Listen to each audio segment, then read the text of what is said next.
ერთადერთი თხოვნა ის არის, რომ ფეხზე გავიარო და ამაში დამეხმაროს ვინმე.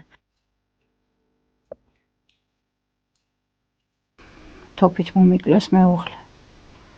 დამჩა სამი პატარა ოფული და იზოლებული ვიყავი, წავსულიყავი სამუშაოდ. იქ ავარიის შედეგად დამიზიანდა ხერხემალი და დამიზიანდა მენჯვარზაკი. 2018 წლის შემდეგ ეტლში ვარ. ხედავთ აგერ მამაზის. მე ამან საკუთარი მამისაგან უარყოფილმა დედისა და ნამდვილი დედისა და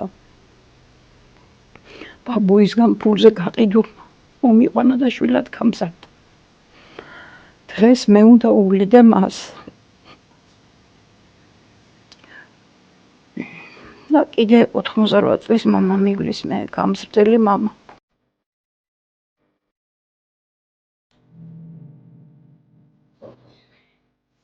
ბატონო, არაფერი კაცისთვის არ მეცხოვია რამე.